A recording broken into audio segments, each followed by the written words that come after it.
Hello दोस्तों, स्वागत है आपका हमारे चैनल एट कोड पॉइंट पर।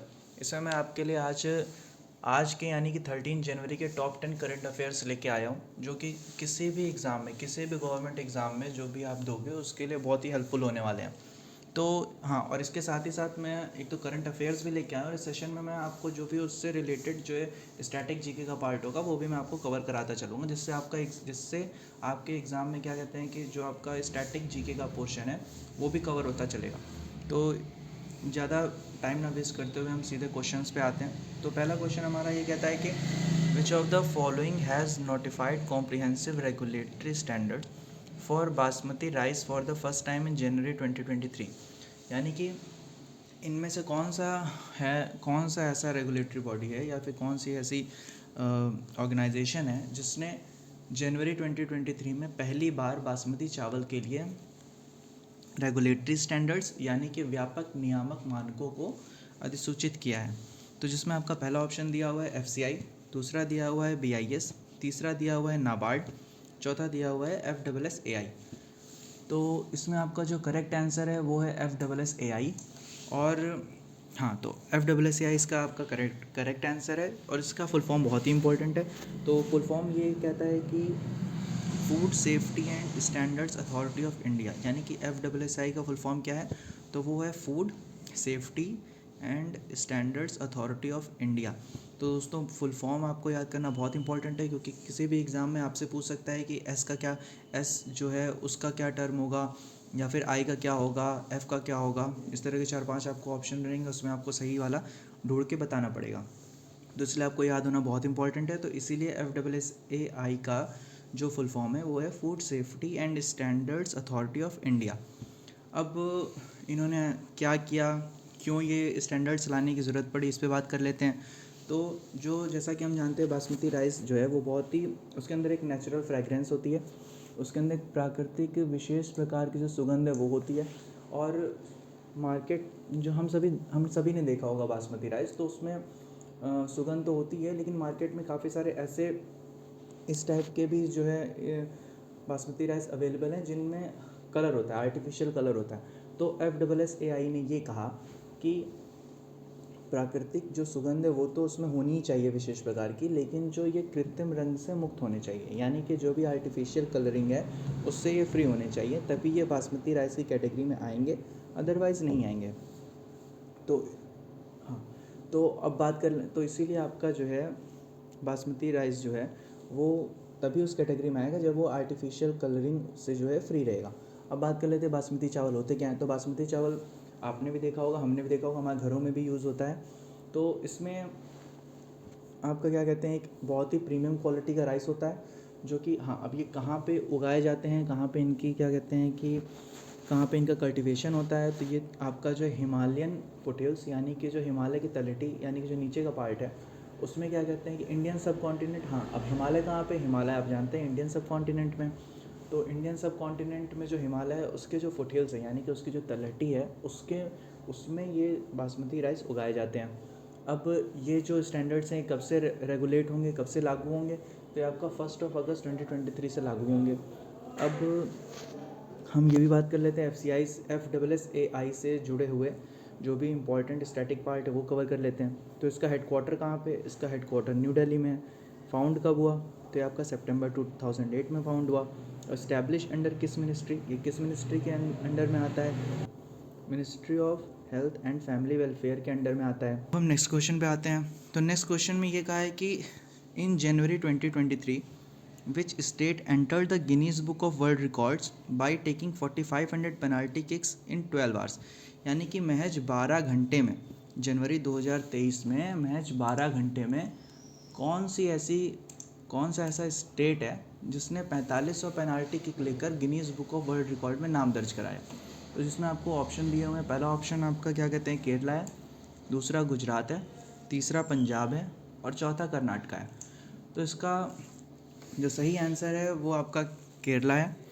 तो इसमें हम अब इम्पॉर्टेंट पॉइंट्स की बात कर लेते हैं कि इसको किस मिनिस्ट्री ने ऑर्गेनाइज़ करवाया, और किसने जो उससे जब ऑर्गेनाइज़ करवाया, तो वहाँ जो भी इम्पोर्टेंट उसके पॉइंट्स हैं कि इसने इनॉग्रल की किसने ली, लास्ट पेनाल्टी की किसने मारी, है ना। तो वो हम जान लेते हैं। तो ये आपका department of sports and youth affairs ने ऑर्गेनाइज़ कराया इस इवेंट को।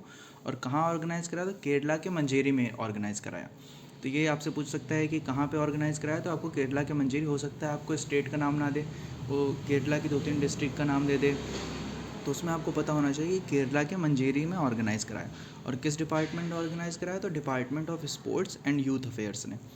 अब बात करते हैं कि इनॉग्रल की किसने ली। तो हमारे फॉर्मर इंडियन फुटबॉल प्लेयर हैं यू शराफ अली, इन्होंने जो है क्या कहते हैं इनॉग्रल किक लगाई। और जो हमारे खेल मंत्री हैं केरला के, उन्होंने वी अब्दुल रहमान, इन्होंने क्या नाम याद कर लीजिए, वी अब्दुल रहमान, इन्होंने रिकॉर्ड की आखिरी पेनाल्टी किक लगाई। तो ये आपको मेरे ख्याल से क्लियर है, इसमें कोई डाउट नहीं होना चाहिए। अब बात कर ले, अब केरला जैसे हम जानते हैं, इसको हम लोग गॉड्स ओन कंट्री के नाम से भी जानते हैं। तो केरला से यानी कि केरल से रिलेटेड जितनी भी इम्पोर्टेंट खबर है मोस्टली उसको हम कवर कर लेते हैं, जितना भी स्टैटिक पार्ट है उसको हम कवर कर लेते हैं। तो केरला आते हैं इसमें हम चीफ़ मिनिस्टर पे। तो केरला के चीफ़ मिनिस्टर पिनाराई विजयन है। जो आपके गवर्नर यानी कि राज्यपाल हैं वो आरिफ मोहम्मद खान है। तीसरा स्टेट एनिमल जो केरला का है वो भारतीय हाथी यानी कि इंडियन एलिफेंट है। और चौथा स्टेट बर्ड यानी कि जो राष्ट्रीय पक्षी है, राज्य पक्षी जो है वो आपका ग्रेट हॉर्नबिल है। अब बात कर लेते हैं नेशनल पार्क, जो कि बहुत ही इंपॉर्टेंट है, हर एग्ज़ाम में पूछा जाता है, आपको भी पता है। तो नेशनल पार्क जो केरला में है उसमें आपके जो इंपॉर्टेंट नेशनल पार्क है वो पेरियार नेशनल पार्क है। पेरियार नेशनल पार्क के बारे में आप एक इम्पॉर्टेंट पॉइंट नोट कर सकते हैं कि 1982 में बना हुआ था, 1982 में। और ये पेरियार रिवर के ऊपर उसी के मतलब वहीं पे उसी के तट पे सिचुएटेड है।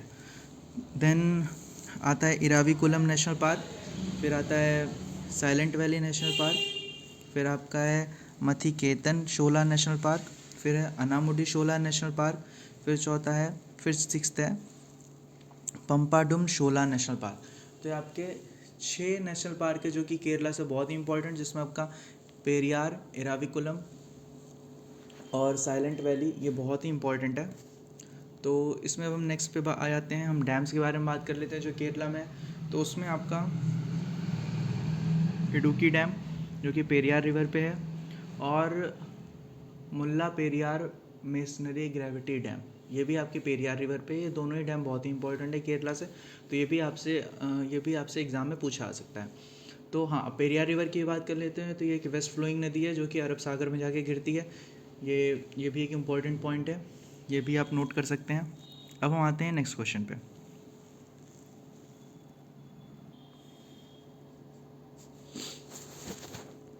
अब नेक्स्ट क्वेश्चन पे आते हैं जो कि हमारा थर्ड क्वेश्चन है। थर्ड क्वेश्चन ये कह रहा है कि जो central mine planning and design institute limited है यानी कि CMPDIL, central mine planning and design institute limited. दोस्तों एक बात ध्यान रखिए कि आपको फुल फॉर्म सारे एकदम अच्छे से याद होने चाहिए, क्योंकि किसी भी टर्म का आपसे एग्ज़ाम में मीनिंग पूछ सकता है। तो CMPDIL जो है उसने invented a system and method for controlling generation and movement of fugitive dust in January 2023। तो अभी आपसे पूछ रहा है कि CMPDIL लोकेटेड कहाँ पे है। तो इस जिसमें आपका पहला ऑप्शन दिया हुआ है रांची, दूसरा कोलकाता, तीसरा आगरा और चौथा जयपुर, जिसमें आपका करेक्ट आंसर है रांची। अब रांची से जुड़ी हम कुछ इंपॉर्टेंट चीज़ें और जान लेते हैं। तो इसमें आपका हाँ, पहले हम ये तो रांची जैसा कि आप जानते हैं झारखंड की कैपिटल है, और यहाँ से हमारे फेमस महेंद्र सिंह धोनी आते हैं जिन्होंने अब रिटायरमेंट ले लिया है। तो अब हम बात करते हैं, हाँ, तो अब हम इसमें ये बात कर लेते हैं कि इंपॉर्टेंट पॉइंट्स क्या क्या हैं, ये सिस्टम क्यों लाया गया, इसकी आखिर ऐसे क्या ज़रूरत पड़ी कि सिस्टम को लाया गया। तो इसमें जैसा कि आप देख सकते हैं इस सिस्टम को यूज़ किया जाएगा mines, power plants, railway bridges और जो भी मिनरल मटेरियल्स हैं, जो भी अंडर ओपन स्काई आपके मिनरल मटेरियल हैं, उससे होने वाला जो भी डस्ट या माइंस हो गया, पावर्स हो गया, प्लांट्स हो गया, इन सब से एक तरह का फ्यूजिटिव डस्ट निकलता है। उसको कंट्रोल करने के लिए ही जो है CMPDIL ने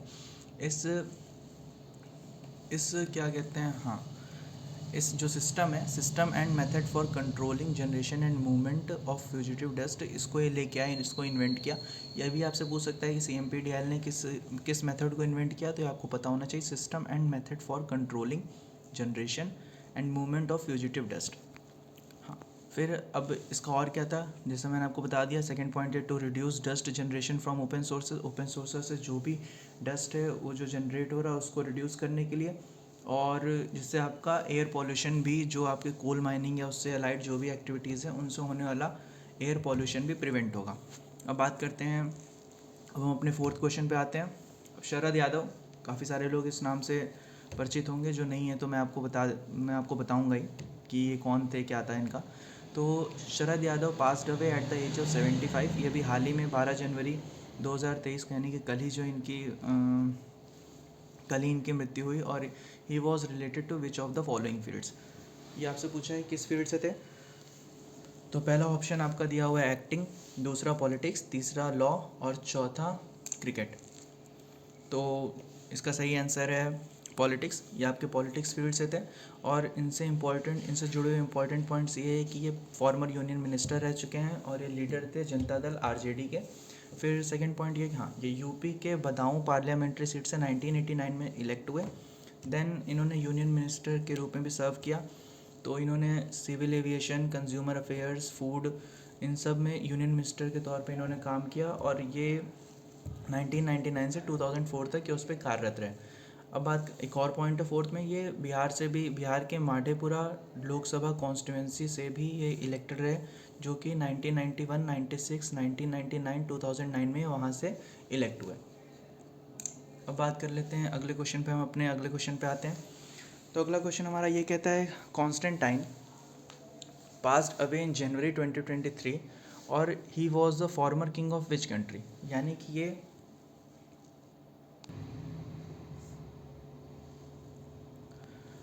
कॉन्स्टेंटाइन जो कि एक राजा था, वो किस कंट्री का था, जो कि अभी हाल ही में जनवरी 2023 में जिसकी मृत्यु हुई, जिसका निधन हो गया। तो पहला ऑप्शन आपका दिया हुआ है फ्रांस, दूसरा है ग्रीस, तीसरा है ऑस्ट्रिया और चौथा है आपका साइप्रस। तो इसमें आपका सही आंसर इसका दिया हुआ है कि ये ग्रीस से था। और इसके बारे में एक और, जिसने 1974 तक ग्रीस पे रूल किया और ग्रीस का लास्ट किंग था, और ये ग्रीस के एथेंस में जनवरी में इसका निधन हुआ। अब अपने नेक्स्ट क्वेश्चन पे आते हैं, जो कि है प्रिंस हैरी हैं, जो कि इंग्लैंड के हैं, आप सबको ऑलमोस्ट पता ही होगा, ड्यूक हैं ससेक्स के। तो प्रिंस हैरी जो ड्यूक ऑफ ससेक्स हैं released his memoir titled Spare in January 2023। The book was written with the assistance of home. यानी कि इन्होंने अपना एक मेमोयर जो है उसको जिसका टाइटल स्पेयर है, उसको जनवरी 2023 में रिलीज़ किया, जो कि बुक किसकी असिस्टेंस यानी किसकी हेल्प से उन्होंने लिखी और पब्लिश की, तो वो आपको बताना है। इसमें पहला ऑप्शन दिया हुआ है डेनियल रेनेरी, दूसरा ऑप्शन आपका दिया हुआ है विलियम मोनाहन, तीसरा ऑप्शन आपका दिया है रॉड लूरी, चौथा ऑप्शन आपका दिया है JR मोहरिंगर। तो इसका करेक्ट आंसर है JR मोहरिंगर। तो इनके बारे में जो भी इम्पोर्टेंट पॉइंट्स है वो भी मैं आपको बता देता हूँ। तो पहला पॉइंट है, ये बुक जो है JR मोहरिंगर, जो कि एक अमेरिकन नॉवेलिस्ट हैं, उनकी हेल्प से लिखी गई। और इस बुक को पब्लिश करने वाला जो पब्लिशर थे वो ट्रांसवर्ल्ड पब्लिशर्स हैं। ये इसको याद करें, ट्रांसवर्ल्ड पब्लिशर्स, जो कि Trans World publishers limited, a division of penguin random house.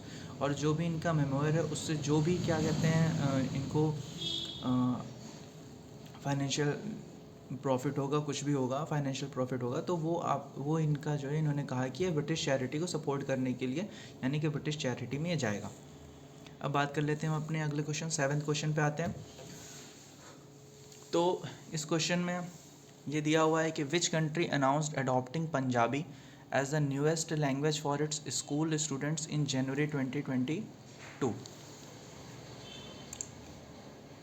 तो जिसमें आपका यानी कि कौन सी ऐसी किस कंट्री है जिसने जनवरी 2022 में अपने स्कूली छात्रों के लिए पंजाबी को एक नवीनतम भाषा के रूप में अपनाने की घोषणा की, अनाउंस किया कि हम पंजाबी को भी अपने स्कूल में, अपने जो स्कूली बच्चे हैं अपने देश के, उनको पढ़ाएंगे। तो वो इसमें आपका पहला ऑप्शन दिया हुआ है मलेशिया, दूसरा ऑस्ट्रेलिया, तीसरा न्यूजीलैंड, चौथा इंडोनेशिया। तो जिसमें आपका करेक्ट आंसर है ऑस्ट्रेलिया। तो हाँ, ऑस्ट्रेलिया। अब एक इम्पॉर्टेंट पॉइंट ये भी है कि ऑस्ट्रेलिया ने ही क्या कहते हैं 2021 में तमिल, हिंदी और कोरियन लैंग्वेज है उसको ऑलरेडी वो अपने उनका स्कूल का जो करिकुलम है उसमें वो पहले उसको अडॉप्ट कर चुके हैं, उसमें ऐड कर चुके हैं। और अब इन्होंने इस साल यानी कि पिछले साल 2022 में उन्होंने पंजाबी को भी ऐड कर लिया है। अब हम ऑस्ट्रेलिया से जुड़ी हुई जो भी स्टैटिक जीके का पार्ट है उसको थोड़ा सा कवर कर लेते हैं। तो इसकी कैपिटल कैनबरा है, करेंसी ऑस्ट्रेलियन डॉलर है, जो इनके प्राइम मिनिस्टर है वह एंथनी अल्बेनीज़ हैं, और जो इसका नेशनल स्पोर्ट है वो ऑस्ट्रेलियन रूल्स फुटबॉल है। अब हम अपने अगले क्वेश्चन पे आते हैं, जो कि 8th क्वेश्चन है। 8th क्वेश्चन ये कहता है कि the 28th edition of Sarang, Sarang का जो 28th एडिशन है, यानी इंडियाज़ लार्जेस्ट, अभी सारंग है क्या? सारंग है India's largest student run festival, जो कि स्टूडेंट्स के द्वारा एक लार्जेस्ट फेस्टिवल है जो कि चलाया जाता है सारंग। वो इनमें से किस आईआईटी में शुरू होगा? 11 जनवरी 2023 से, यानी कि 11 जनवरी 2023 से एक फेस्टिवल है जिसका नाम सारंग है, जो कि 28वां संस्करण है, 28th एडिशन है, वो शुरू हो रहा है।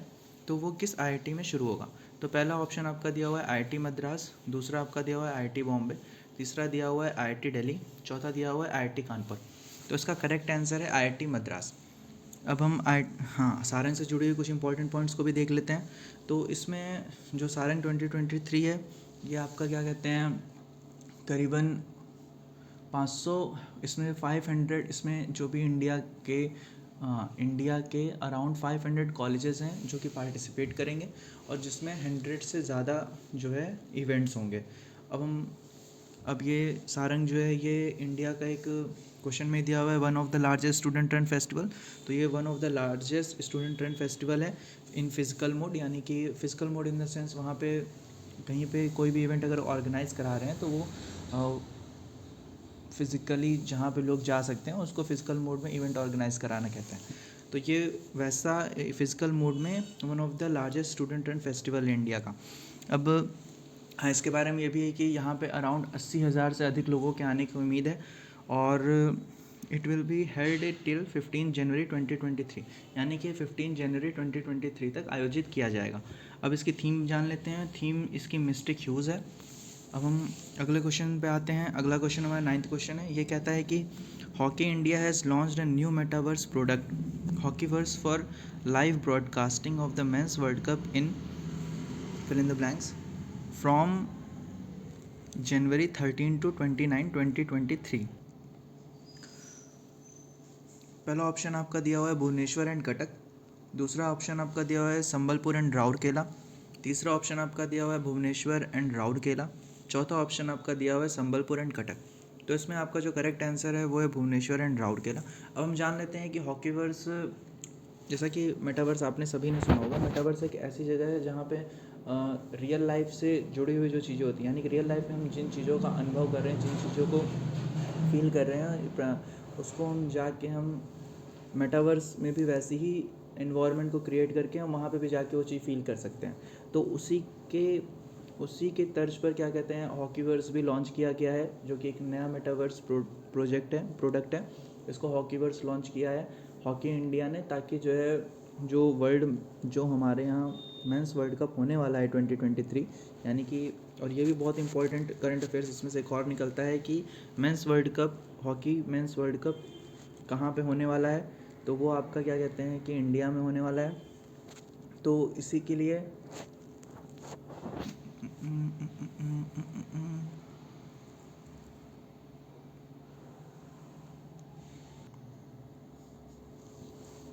तो हम बात कर लेते हैं कि हॉकीवर्स है क्या। हॉकीवर्स मेटावर्स का एक प्रोडक्ट है, यानी कि मेटावर्स, जैसा कि हम समझ सकते हैं कि मेटावर्स एक वो चीज़ है जिसमें हम अपनी रियल लाइफ को क्या कहते हैं, एक डिजिटल दुनिया में फ़ील कर सकते हैं। तो उसी के लिए हॉकी इंडिया ने हॉकीवर्स लॉन्च किया है। तो उसमें अब इसमें क्या होगा, इसमें जो है क्या कहते हैं हम, इसमें जो हमारे अभी जो नया स्टेडियम बना है बिरसा मुंडा हॉकी स्टेडियम, उसकी इमेज होगी, यानी कि आप जब उसमें अपना आप क्या करेंगे, अपना जो भी नाम है या फिर अपना नाम, ईमेल, इस तरह से जो भी साइनअप करके आप अपना एक अवतार, यानी कि जैसा कि आजकल फेसबुक इंस्टाग्राम पे भी चल रहा है कि आप, और स्नैपचैट पे भी चल रहा है कि आप अपना अवतार क्रिएट कर सकते हैं, वैसे आप उसमें भी अपना अवतार क्रिएट कर सकते हैं। और वहाँ पे आप जब अवतार क्रिएट कर लेंगे, पुरुष महिला किसी भी उसमें अपना अवतार क्रिएट कर लेंगे, तो आप उस स्टेडियम, आपको ऐसा लगेगा आप उस स्टेडियम में बैठ के मैच देख रहे हैं। तो आपको ऐसा मतलब ऐसा एक इमेजनरी एक्सपीरियंस मिलेगा, तो जो कि आप अपने कंप्यूटर पे करके देख सकते हैं।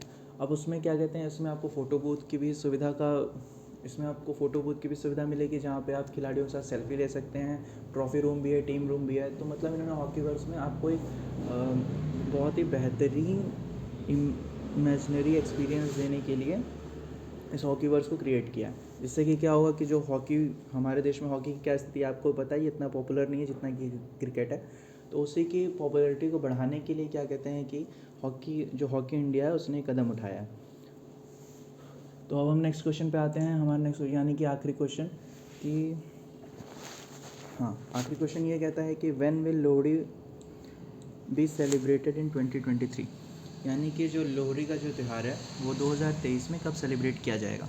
तो जैसा कि हम जानते हैं कि 13 जनवरी को ही लोहड़ी सेलिब्रेट होती है, लेकिन इस साल क्या कहते हैं कि 14 जनवरी को लोहड़ी सेलिब्रेट होगी, जो कि इसका मतलब इसका सही आंसर जो है 14 जनवरी है। अब हम इम्पॉर्टेंट पॉइंट जान लेते हैं कि लोहड़ी से रिलेटेड। तो इसमें आपका ये है कि मकर संक्रांति से एक दिन पहले मनाया जाता है, यानी कि मकर संक्रांति आपकी 15 जनवरी को पड़ेगी। और इसके जो इम्पोर्टेंट पॉइंट्स ये हैं कि ये पंजाब, हिमाचल प्रदेश, हरियाणा और जम्मू के लोगों द्वारा मनाया जाता है। और इसको जो कि हमारा जो रबी क्रॉप है, रबी क्रॉप की हार्वेस्ट को सेलिब्रेट करने के लिए मनाया जाता है। अब रबी क्रॉप क्या होती है, तो जो रबी क्रॉप आपकी होती है वो आपकी विंटर सीजन जो क्रॉप होती है उसे रबी क्रॉप कहते हैं। यानी कि जनवरी फरवरी में रबी क्रॉप की कटाई चालू हो जाती है। तो और रबी क्रॉप हम लगाते कब, रबी क्रॉप सितंबर अक्टूबर में लगाई जाती है, और फिर जनवरी फरवरी में इसकी कटाई शुरू हो जाती है। तो इसको भी सेलिब्रेट करने के लिए जो है लोहड़ी लोग मनाते हैं। इस दिन क्या होता है कि इस दिन जो सिख हैं वो जो इनके एक चली मुक्ते थे उनकी शहादत को याद करने के लिए भी मेला लगाते हैं, और सिख इस दिन सरदास करते हैं। तो दोस्तों ये थे आज के टॉप 10 करंट अफेयर्स, जो कि आपके लिए बहुत इंपॉर्टेंट है, और मैं समझता हूँ कि आपको आपके एग्ज़ाम में ज़रूर हेल्प करेंगे। इसी तरह मैं रोज़ आपके लिए करंट अफेयर्स लेके आऊँगा। बाकी आप सपोर्ट करते रहिए। So keep subscribe and follow our channel and press the bell icon. Thank you so much.